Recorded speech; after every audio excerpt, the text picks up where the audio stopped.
wanahabari wetu, tunasoma taarifa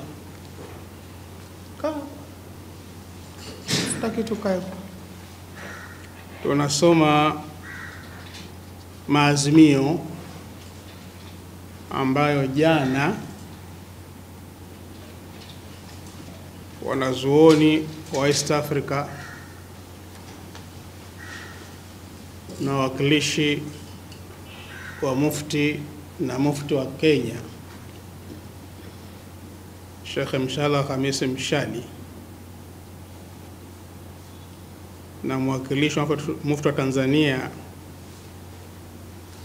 Sheikh Samir Siddiq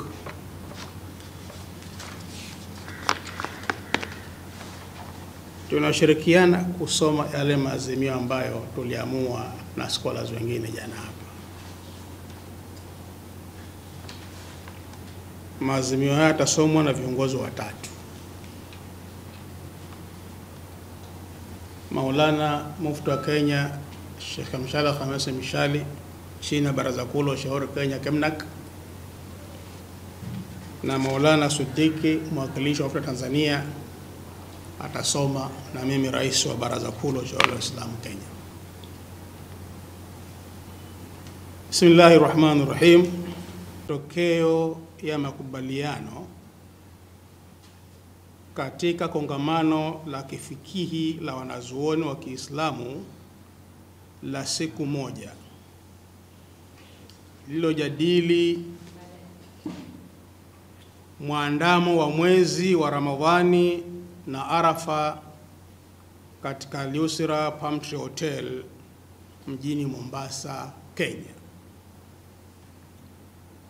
Kongamano hili lidhaminiwa na Baraza Kuu la Taifa la Ushauri la Waislamu Kenya KEMNAK, baraza ambalo liliwaleta pamoja mamufti kutoka mataifa matatu ya Afrika Mashariki: Kenya, Uganda na Tanzania. Kongamano hili lenye dhamira ya kuondoa hitilafu inayoleta migawanyiko katika ibada mbili tukufu ambazo ni ibada ya mwandamo wa mwezi wa funga Ramadhani na funga ya siku ya Arafa katika mwezi wa Dhulhijja. Je, waumini wa maeneo tajwa wafuate mwandamo wa kimataifa au maeneo yao husika, yani katika nchi zao? Matokeo ya majadiliano ni kama yafuatavyo. Namba ya kwanza, kwa kuwa haya yameshajadiliwa mara kadhaa katika makongamano mengi sehemu tofauti, viongozi wenye dhamana kutoka Afrika Mashariki walishindwa kuwafikiana kutoa kauli moja, KEMNAK ilipewa jukumu la kuwatafuta viongozi hao, kuwaweka pamoja ili kutoa mwelekeo wa namna ya kuondoa tofauti hizo kielimu na kuwa na msimamo mmoja ili kusonga mbele. Pili, KEMNAK imepewa jukumu la kuwatafuta viongozi wa makundi yanayotofautiana juu ya kadhia hii, walio na msimamo wa mwandamo wa kimataifa na wale wenye msimamo wa nchi husika, ili watoe mwelekeo wa pamoja utakaowaunganisha waumini wa Afrika Mashariki na kuacha mirengo na ushabiki. Tatu, kuwe na sauti rasmi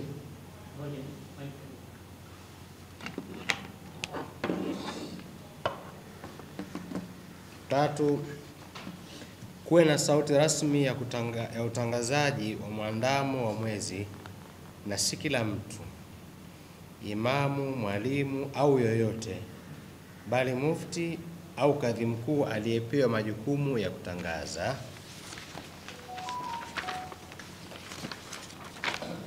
4.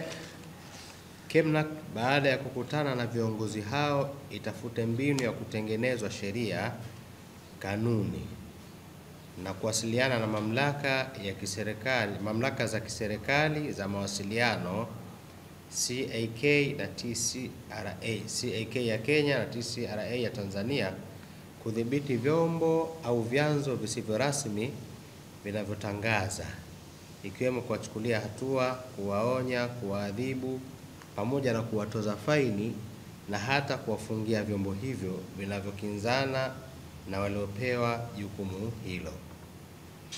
5.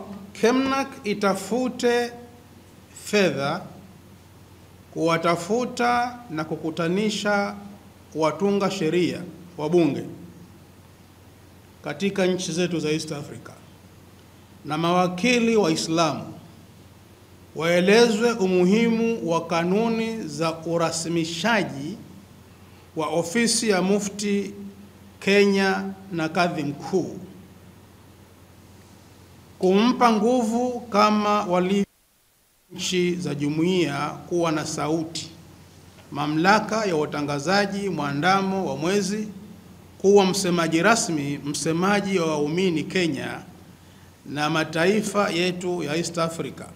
Yule atachaguliwa badala ya kuvunjiwa heshima anapotangaza. Ima ametangaza mufti au chief kadhi, asivunjiwe heshima hata kidogo. 6. Iafikiwe na itajwe rasmi kama mwezi ni wa ndani ya nchi kwa miezi yote 12 au 11 na mmoja tu ni wa kimataifa.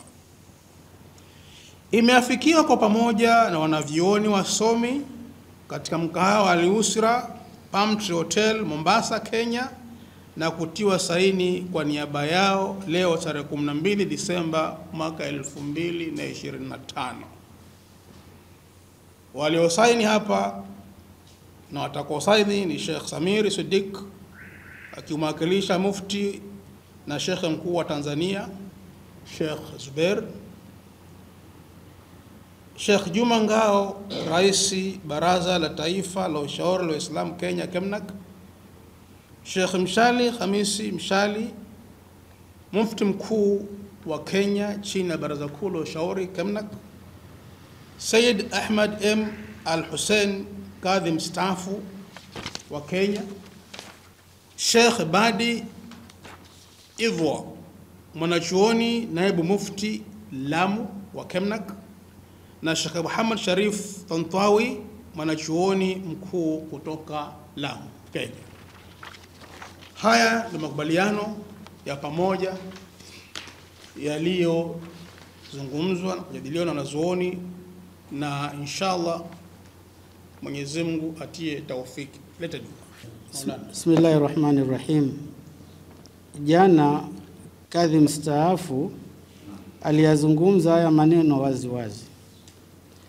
Katika sharia ya Kiislamu, kawaida huwa ni sharia ikiwa hakuna maneno ya uwazi. Kawaida huwa ni sharia ikiwa hakuna maneno yaliyo wazi kutoka kwa Mwenyezi Mungu ama Mtume sallallahu alayhi wasallam.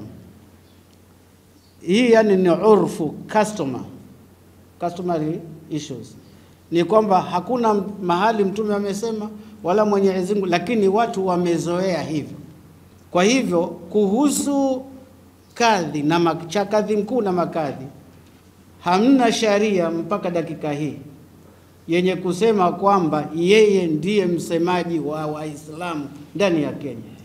Lakini imekuwa ni kawaida kabla ya Kenya kuweko na baada ya Kenya iko na yanayoendelea, kwamba Waislamu wote tunaelewa kwamba chifu kadhi ndiye msemaji wa mwisho katika masuala ya Kiislamu ndani ya nchi hii ya Kenya. Na katika haya maazimio ndio unakuta kwamba tumesema tunataka kutafute sharia ambayo itamwempawa sasa hivi, lau kama yeye atatangaza kusitokee mwingine mahali popote kutangaza, ama watu wangojee yeye atangaze, hata kama kuna lakini mpaka yeye atoe mwelekeo wa matangazo. Ndivyo ilivyokuwa kabla na baada ya uhuru, lakini katika 1970s ndo mageuko haya yalikuja, lakini zamani yalikuwa hayako ya mabishano. Nikiongezea juu ya kauli ya Mufti mkuu wa Kenya Sheikh Mshale Khamis Mshale Ashirazi,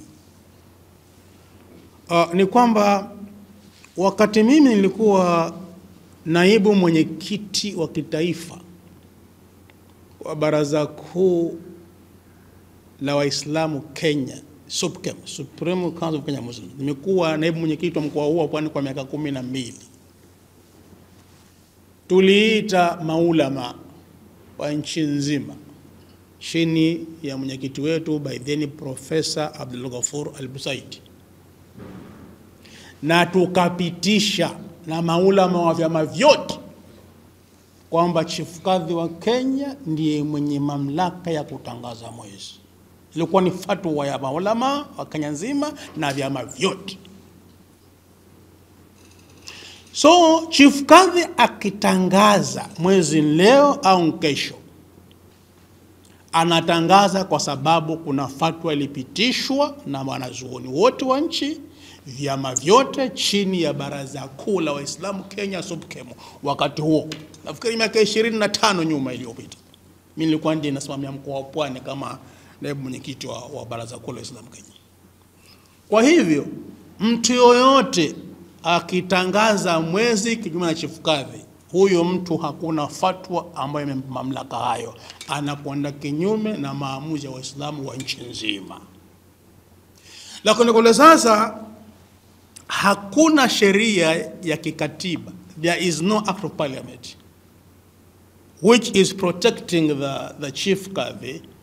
That's why other people are taking the advantage of undermining the chief kadhi. Here today we have a decision in this sheet here that mataifa yetu yatakaa na kuandikia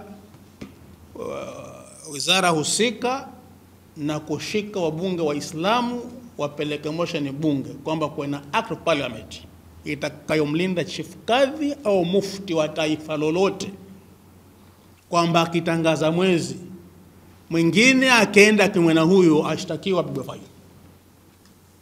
Ndio tumetapendekeza hapa. Lakini Kenya hapa ni fatwa ilipitishwa. So mwingine akitangaza atangaze tu kwa dharau